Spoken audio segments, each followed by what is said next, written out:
کتونکو بختوره او بهترینه میاشت رمضان المبارک تو او په دې میاشت کې به حضور نبی کریم علیه الصلاۃ والسلام مبارک صحابه کرامو ته ځنې خبرو باندې تعلیمات ورکول د ځنې خبرو پیغام به نبی علیه الصلاۃ والسلام صحابه کرامو ته خپل امت ته ورکولو. لکه حدیث مبارک کې راغلی وی چې کله به رمضان المبارک میاشت راغله نو حضور نبی کریم علیه الصلاۃ والسلام به صحابه کرامو ته خپل امتیانو ته د دریو خبرو تلقین ورکولو، د دریو خبرو پیغام به ورکولو.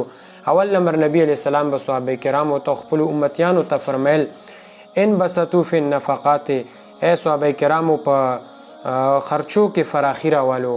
همدارنګه په خپل اهل باندې صدقه خیرات وکړو، خپل ګاونډي سره ښېګړه وکړو. نو حضور نبی کریم علیه السلام به یو دا پیغام ورکولو صحابه کرامو ته چې د ګاونډي خیال لکه څرنګه د خپلو بچو خیال ساتي نو واس داسې وي نو باید چې د بل بچي خیال هم وساتئ. همدارنګه لکه خپل ځان دپاره کومه څه پخوي څه ترکاري برابروي باید چې د بل ګاونډي غریب سوچ هم پکې پیدا کړي. نو اول نمبر تلقین به حضور نبی کریم علیه الصلاۃ والسلام صحابه کرامو ته خپل امتیانو ته دغه ورکولو. دویم نمبر نبی علیه السلام به صحابه کرامو ته خپل امتیانو ته دا تلقین ورکولو چې نبی علیه السلام ورته فرمایي چې عبادت د الله تعالی وکړو، ځکه چې د رمضان المبارک میاشت دا د عباداتو میاشتو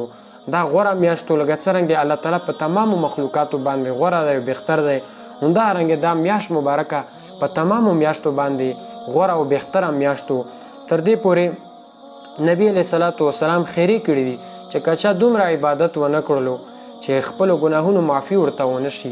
نو دا سړی د هلاک شي. جبرائیل علیه الصلاۃ والسلام په آمین ویلی. نو حضور نبی کریم علیه السلام د عباداتو تعلیم ورکوي لکه څرنګه عایشه رضی الله عنها مبارکه فرمایي چې کله به رمضان المبارک میاشت راغله نو حضور نبی کریم علیه الصلاۃ والسلام مبارک په خپل لنګ مبارک دا به ټینګ کړلو او خپل مله مبارکه به وتړله او چې ما ترنه پوښتنه وکړه چې د الله رسوله دا لنګن ټینګ کړلو مله مبارکه هم وتړله په دې کې څه حکمت دی؟ حضور نبی کریم علیه السلام ورته فرمایي چې زه د الله عبادت لپاره لنګ ټینګم، همدارنګه د الله عبادت لپاره ملا تړم. یعنی ملا تړل مطلب دا چې توجه د الله عبادت ته خصوصي توجه زه وکم. نو حضور علیه الصلاۃ والسلام به دغې میاشتې ته ډېر خوشحاله و څله چې په دې کې د الله عبادت کیږي او د عبادت باندې انسان له الله تعالی ډېر اجر او ثواب ورکوي. او دریم نمبر نبی علیه السلام به دا تلقین صحابه کرامو ته خپل امتیانو ته ورکولو چې حضور نبی کریم علیه السلام به فرمایل چې د الله نه دعا وغواړو،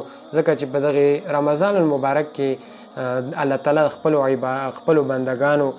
دعا قبلوي. چې کله یو بنده الله تعالی سونه اوچت کی د تهجد په ټیم کې همدارنګه د رجامات په ټیم کې د پشمنی په ټیم کې چې انسان الله ته سونه اوچت کینو الله تعالی